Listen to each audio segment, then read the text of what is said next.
नमस्कार शेतकरी बांधवांनो. मी तुम्हाला विचारलं की तुमच्या घरातच, तुमच्या शेतातच एक असं सोनं लपलंय जे तुमचा खर्च निम्म्यावर आणू शकतं आणि तेही अगदी फुकटात. तर विश्वास बसेल का? हो, आज आपण अशाच एका विसरलेल्या खजिन्याबद्दल बोलणार आहोत जो आपल्या पूर्वजांसाठी शेतीचा जीव की प्राण होता. पण आजच्या रासायनिक खतांच्या युगात आपण त्याला कचरा समजून बसलोय. चला तर मग आपल्याच पायाखालच्या या सोन्याची, या गुप्तधनाची ताकद आज पुन्हा एकदा नव्याने ओळखूया. शेती हे नाव जरी घेतलं ना की आपल्या डोळ्यासमोर हिरवीगार शेतं येण्याऐवजी आजकाल सगळ्यात आधी येतो तो म्हणजे खर्च. अहो, बियाण्यांपासून मजुरीपर्यंत आणि या सगळ्या खर्चात जो सिंहाचा वाटा आहे ना, तो उचलतात ती महागडी रासायनिक खतं आणि औषधं. प्रत्येक हंगामाच्या सुरुवातीला ही खर्चाची लांबलचक यादी आपल्या डोळ्यासमोर येते आणि मनात एक धाकधूक सुरू होते. आणि मग काय होतं? हा खर्च भागत नाही. आणि मग हाच वाढता खर्च आपल्याला कुठे घेऊन जातो? तर कर्जाच्या खाईत. बघा ना, गंमत कशी आहे. एका बाजूला कंपन्या खतांचे आणि औषधांचे भाव दरवर्षी वाढवतच सुटल्यात, पण दुसऱ्या बाजूला आपण एवढा घाम गाळून कष्ट करून जो माल पिकवतो त्याला मिळणारा भाव, त्याची काहीच खात्री नाही. या दुष्टचक्रात उत्पादन खर्च वाढत जातो आणि नफा कमी होत जातो आणि अनेक जण या ओझ्याखाली दबून जातात. तर आधी येतो खर्च, मग येतं कर्ज, आणि या दोन्हींच्या चक्रातून काय जन्माला येतं? चिंता. आणि ही चिंता फक्त आजीची नाहीये, ही आहे उद्याची, आपल्या पुढच्या पिढीची, आपल्या मुलाबाळांच्या भविष्याची. आपणच बघा ना, आपली तरुण पिढी आज शेतीपासून दूर का पळतीये? कारण त्यांना या 24 तास चालणाऱ्या कष्टाच्या कामात आपलं आर्थिक भविष्य सुरक्षित वाटत नाहीये. पण या समस्येवर एक सोपा, जुना आणि अत्यंत प्रभावी उपाय आहे जो हे सगळं चित्र बदलू शकतो. पण तो उपाय नेमका काय आहे हे जाणून घेण्यापूर्वी एक छोटीशी गोष्ट. आम्ही शेतकरी ज्ञानवर असेच कमी खर्चाचे नैसर्गिक उपाय शोधून तुमच्यापर्यंत आणत असतो. त्यामुळे फायदेशीर शेतीच्या या प्रवासात आमच्यासोबत राहायचं असेल तर चॅनलला सबस्क्राईब करायला विसरू नका. चला, आता उघडूया त्या गुप्त खजिन्याचं दार. शेतीचा खर्च एक दुष्टचक्र. हो, आजची परिस्थिती खरंच एका चक्रव्यूहासारखीच झालीय, ज्यात आपला शेतकरी बांधव अडकलाय. एका बाजूला खर्च वाढतोय तर दुसऱ्या बाजूला निसर्गाचा लहरीपणा आणि बाजारातल्या भावाची अनिश्चितता. हे एक असं दुष्टचक्र आहे ज्यातून बाहेर पडण्याचा मार्ग सापडत नाही. पण तो मार्ग आहे, आणि तो आपल्या घरातच, आपल्या शेतातच आहे. अहो, ही यादी बघा. बियाणे, मजुरी आणि मग ती खतांची नावं.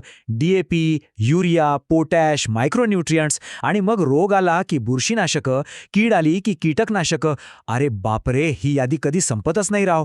दरवर्षी यात एखादं नवीन नाव जोडलं जातं आणि आपला खर्च वाढतच जातो. पण विचार करा, या खर्चाच्या चक्रातून बाहेर पडण्याचा एखादा नैसर्गिक आणि शक्तिशाली मार्ग असेल तर, ज्यासाठी एक नवा पैसाही खर्च करायची गरज नाही, असं काही असेल तर मंडळी, तो उपाय आहे राख. हो, मी त्याच राखेबद्दल बोलतोय जी आपल्या घरातल्या चुलीतून किंवा शेतातला पालापाचोळा जाळल्यावर मिळते. आपण जिला अडगळ, कचरा समजून कुठेतरी फेकून देतो. पण आपल्या आजोबा पणजोबांसाठी ती कचरा नव्हती, ते होतं पिकांसाठी एक वरदान. ही निसर्गाने दिलेली एक अनमोल आणि पूर्णपणे मोफत देणगी आहे. तर ही राख म्हणजे नेमकं आहे तरी काय? अगदी सोप्या भाषेत सांगतो. जेव्हा आपण शुद्ध लाकूड, शेणाच्या गोवऱ्या किंवा शेतातला सुका पालापाचोळा जाळतो, तेव्हा त्यातला जो कार्बन असतो ना, तो जळून जातो आणि मागे जे काही खनिज पदार्थ शिल्लक राहतात, तीच म्हणजे आपली राख. पण इथे एक गोष्ट अगदी पक्की लक्षात ठेवा, हे फार महत्त्वाचं आहे. रंगवलेलं, केमिकल लावलेलं किंवा प्लायवूडचं लाकूड कधीही जाळू नका. त्यातून चांगली राख मिळत नाही. फक्त शुद्ध लाकूड आणि शेतीच्या अवशेषांपासून मिळालेली राखच आपल्यासाठी सर्वोत्तम आहे, हे लक्षात ठेवा. चला, आता या राख नावाच्या सोन्याच्या आत डोकावून बघूया. या राखेची शक्ती नेमकी कशात आहे? हिच्या आत असं काय दडलंय जे आपल्या पिकांसाठी अमृत आहे? चला बारकाईने पाहूया. आता ऐकून तुम्हाला धक्का बसेल. यातला सगळ्यात मोठा आणि महत्त्वाचा घटक कोणता असेल तर तो आहे कॅल्शियम. तुम्हाला आश्चर्य वाटेल, पण चांगल्या प्रतीच्या म्हणजेच चांगल्या लाकडाच्या राखेत तब्बल 33% कॅल्शियम असू शकतं. 33%? अहो, आपण बाजारातून हजारो रुपये देऊन कॅल्शियम नायट्रेटच्या बॅगा आणतो आणि निसर्गाने इतकं कॅल्शियम आपल्याला फुकटात दिलंय. विचार करा.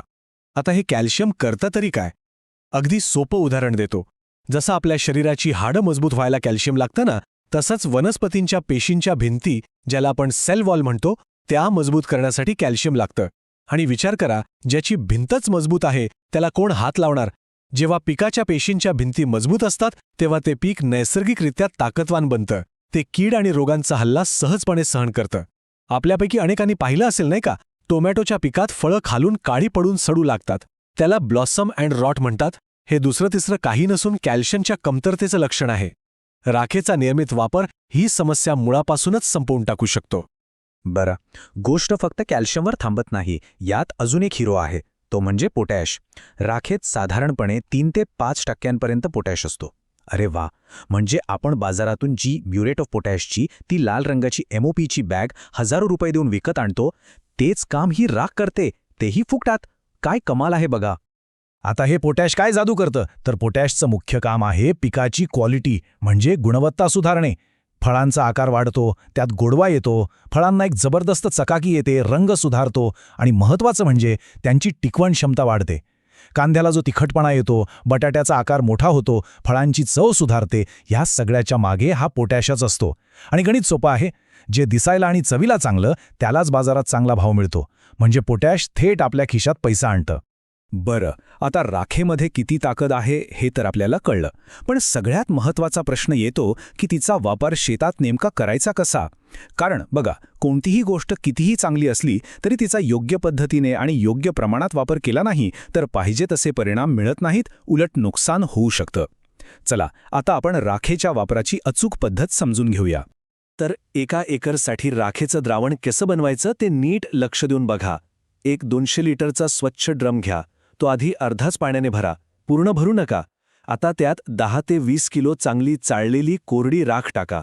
इथं कोरडी आणि चाळलेली हे शब्द महत्त्वाचे आहेत. मग एक लाकडी काठी घ्या आणि कमीत कमी 5 मिनिटं तरी त्याला घड्याळाच्या दिशेने आणि उलट्या दिशेने चांगलं ढवळून घ्या. मग ड्रम काठोखाट पाण्याने भरा आणि परत एकदा ढवळा. आता या ड्रमवर झाकण ठेवून त्याला 2 दिवस म्हणजे साधारण 48 तास अजिबात हात न लावता स्थिर ठेवा. या काळात राखेमधील सगळी विरघळणारी पोषक तत्व पाण्यात उतरतात. 2 दिवसांनी वरचं जे निवळलेलं पाणी आहे ते एका दाट सुती कापडातून काळजीपूर्वक गाळून घ्या. गाळणं खूप गरजेचं आहे, नाहीतर आपली ड्रीप किंवा फवारणी पंपाचे नोझल चोक होऊ शकतात. ठीक आहे, द्रावण तर तयार झालं. आता हे वापरायचं कसं? तर याचे 3 मुख्य आणि एकदम प्रभावी मार्ग आहेत. तुमच्या सोयीनुसार तुम्ही कोणताही निवडू शकता. पहिला मार्ग आहे जमिनीतून देणे. हे जे 200 लिटर गाळलेलं पाणी आहे ते तुम्ही थेट ड्रिपमधून सोडू शकता किंवा पाट पाण्यासोबत देऊ शकता. दुसरा मार्ग आहे भेसळ डोस म्हणून वापरणे. म्हणजे पेरणीच्या वेळी एकरी 10 ते 20 किलो कोरडी राख घ्यायची आणि आपल्या रासायनिक किंवा सेंद्रिय खतांमध्ये मिसळून टाकायची. याने खतांची कार्यक्षमता वाढते. आणि तिसरा, जो सगळ्यात जलद परिणाम देतो तो म्हणजे फवारणी. आपल्या 15 लिटरच्या पंपात आपण तयार केलेलं 1 लिटर राखेचं पाणी घ्या, त्यात थोडंसं स्टिकर मिसळा आणि पिकांवर सकाळी किंवा संध्याकाळच्या वेळेत फवारणी करा. पण थांबा, एक गोष्ट नेहमी लक्षात ठेवा, राख जरी आपल्यासाठी सोनं असली तरी तिचा वापर डोळे झाकून करायचा नाही. प्रत्येक गोष्टीचे काही नियम असतात.